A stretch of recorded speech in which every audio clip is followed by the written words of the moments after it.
बिहार में अब शादी के मौके पर डीजे बजाना मुश्किल हो जाएगा। जी हाँ, घर में अगर आपको डीजे बजाना है या फिर बारात में डीजे लेकर जाना है तो अब कार्रवाई की जाएगी, क्योंकि बिना परमिशन डीजे बजाने पर रोक लगा दी गई है। अब डीजे बजाने से पहले आपको परमिशन और लाइसेंस लेना पड़ेगा, तभी अब आप बिहार में डीजे बजा सकते हैं। जी हाँ, बिहार में अवैध डीजे बजाने पर रोक लगाने की मांग बिहार विधानसभा परिषद में उठी। निर्दलीय एमएलसी वंशीधर वज्रवासी ने इस मुद्दे को उठाते हुए कहा कि तेज आवाज में डीजे बजाने से कई लोगों को हार्ट अटैक हो गया है। उन्होंने ये भी कहा कि शादी ब्याह के मौके पर गोलियां चलती है और जिस गाड़ी पर डीजे बजता है उसका नंबर भी अक्सर नहीं होता है।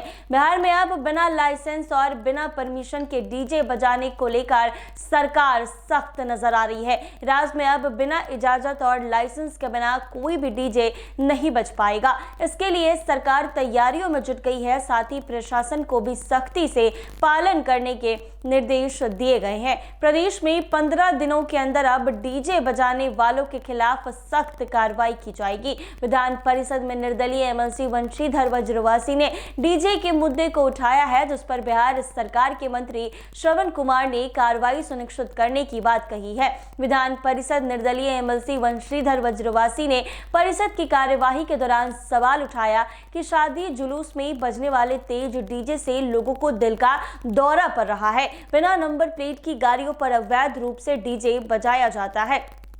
उन्होंने आगे कहा है कि कई लोग गाड़ियों के बिना परमिशन के डीजे वाले वाहन में तब्दील कर देते हैं। सरकार इस पर ध्यान दे और कार्रवाई करे। उन्होंने गुरुवार 19 फरवरी को ध्वनि प्रदूषण और डीजे से होने वाली स्वास्थ्य समस्याओं का मुद्दा उठाया है। परिवहन मंत्री एवं जदयू विधायक श्रवण कुमार ने उनके सवाल पर बड़ा ऐलान किया है। मंत्री श्रवण कुमार ने कहा कि अगले 15 दिनों के भीतर पूरे बिहार में बिना अनुमति और बिना लाइसेंस के डीजे बजाने वालों के खिलाफ कार्रवाई शुरू की जाएगी। उन्होंने आगे ये भी कहा है कि नियमों का उल्लंघन करने वाले डीजे गाड़ियों को सीधे जब्त किया जाएगा। बाद में ये मत कहिएगा कि शादी ब्याह का मौका है। जी हाँ, इसीलिए डीजे बजाने दे दीजिए।